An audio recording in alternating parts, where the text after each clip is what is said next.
കടുത്ത ചൂടിനിടയിൽ ആശ്വാസമുണ്ടാകുന്ന ഒരു വാർത്ത, ഒരല്പം ആശ്വാസമെങ്കിലും ഉണ്ടാക്കുന്ന ഒരു വാർത്തയാണ്.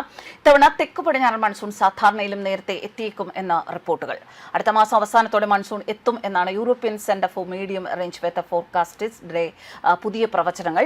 മെയ് അവസാനത്തോടെ തെക്കേ ഇന്ത്യയിൽ നല്ല മഴ ലഭിക്കും എന്ന പ്രവചനത്തിൽ സൂചിപ്പിക്കുന്നുണ്ട്. 2025 കേരളത്തിൽ നേരത്തെ മഴ എത്തുമെന്ന് പ്രവചനങ്ങൾ ഉണ്ടായിരുന്നു. അത് ശരിയാവുകയും ചെയ്തു. ഒന്നിലധികം ഘടകങ്ങളാണ് മൺസൂണിന്റെ ഗതിയെ സ്വാധീനിക്കുന്നത്. പക്ഷേ കാലാവസ്ഥാപരമായ ചില സൂചനകൾ മൺസൂൺ നേരത്തെ എത്താനുള്ള അതിശക്തമായ സാധ്യതയാണ് സൂചിപ്പിക്കുന്നത്. കഴിഞ്ഞ ആഴ്ച പുറത്തുവിട്ട സബ് സീസണൽ ചാർട്ടുകൾ പ്രകാരം മെയ് 18-നും 25-നും ഇടയിൽ മൺസൂൺ ആൻഡമാൻ നിക്കോബാർ ദ്വീപുകളിൽ എത്താൻ സാധ്യത എന്ന് പ്രവചിക്കുന്നു.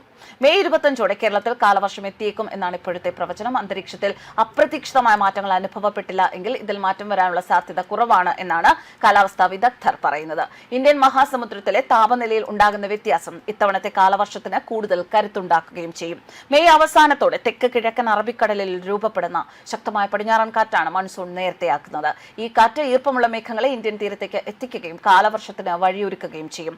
കേരളം ഉൾപ്പെടെയുള്ള ഒട്ടുമിക്ക സംസ്ഥാനങ്ങളിലും താപനില 40 ഡിഗ്രി കഴിഞ്ഞിരിക്കെയാണ് കാലവർഷം നേരത്തെ എത്തും എന്ന ആശ്വാസ വാർത്ത വരുന്നത്. പല ജില്ലകളിലും ഉഷ്ണതരംഗ മുന്നറിയിപ്പുണ്ട്. സൂര്യാതപം കാരണം കഴിഞ്ഞ ദിവസം കൂടി കണ്ണൂരിൽ ഒരാൾ മരിച്ചു. നിരവധി പേർക്ക് പൊള്ളലേറ്റു. അന്തരീക്ഷ സാഹചര്യങ്ങൾ അനുകൂലമാണ് എങ്കിൽ മെയ് 25ഓടെ കേരളത്തിൽ കാലവർഷം എത്തിയേക്കും എന്നാണ് കാലാവസ്ഥാ വിദഗ്ധരുടെ നിരീക്ഷണം. ആൻഡമാൻ നിക്കോബാർ ദ്വീപുകളിൽ മെയ് 18-നും 25-നും ഇടയിൽ മഴ എത്താൻ സാധ്യതയുണ്ട്. സാധാരണയായി ജൂൺ 1-ന് എത്താറുള്ള കാലവർഷം ഇത്തവണ നേരത്തെ ആകുന്നത് നിലവിലെ കടുത്ത ചൂട് കാരണം സമുദ്രത്തിൽ നിന്നുള്ള കാറ്റ് വേഗത്തിൽ കരയിലേക്ക് എത്തുന്നതിനാലാണ് എന്നും വിലയിരുത്തപ്പെടുന്നു. ഇത്തവണത്തെ കാലവർഷത്തെ പ്രതികൂലമായി ബാധിക്കുന്ന എൽ നിനോ പ്രതിഭാസത്തിന്റെ ഭീഷണി ഇത്തവണ ഉണ്ടാകില്ല എന്നതും പ്രതീക്ഷ കൂട്ടുകയാണ്. പകരം ഇന്ത്യൻ മഹാസമുദ്രത്തിലെ താപനിലയിൽ ഉണ്ടാകുന്ന പോസിറ്റീവ് അയോഡി മഴയ്ക്ക് കരുത്തേകാനാണ് സാധ്യത. 2025 പോലെ ഇത്തവണ മഴ നേരത്തെ എത്തുന്നത് കാർഷിക മേഖലയ്ക്കും ചൂടിൽ വലയുന്ന ജനങ്ങൾക്കും ഒരുപോലെ ഗുണമാകും. ഉത്തരേന്ത്യയിലും മധ്യ ഇന്ത്യയിലും താപനില 44 ഡിഗ്രി സെൽഷ്യസ് വരെ ഉയർന്നു നിൽക്കുന്ന സാഹചര്യത്തിൽ മെയ് അവസാനത്തോടെ ദക്ഷിണേന്ത്യയിൽ മഴ എത്തും എന്ന വാർത്ത വലിയ ആശ്വാസം തന്നെയാണ് സമ്മാനിക്കുന്നത്. ചൂടിൽ ശരിക്കും പറഞ്ഞാൽ കേരളം മുഴുവൻ പൊള്ളി നിൽക്കുകയാണ്. മുൻപെങ്ങും അനുഭവപ്പെടാത്ത തരത്തിലുള്ള ചൂടാണ് ഈ വർഷം കേരളത്തിൽ അനുഭവപ്പെടുന്നത്. പലയിടത്തും പല രീതിയിലുള്ള അപകടങ്ങൾ, അതുപോലെ തന്നെ പുറത്തുപോലും ഇറങ്ങാൻ പറ്റാത്ത രീതിയിലുള്ള ഒരു കാലാവസ്ഥ, അങ്ങനെയൊക്കെയുള്ള അവസരങ്ങളിലൂടെയാണ് ഇപ്പോൾ കേരളം കടന്നു പോകുന്നത്. അതുകൊണ്ട് തന്നെ എത്രയും പെട്ടെന്ന് മഴ എത്തണം എന്നുള്ള ഒരു പ്രാർത്ഥനയിൽ തന്നെയാണ് കേരളം ഉള്ളുരുകി കഴിയുന്നത്.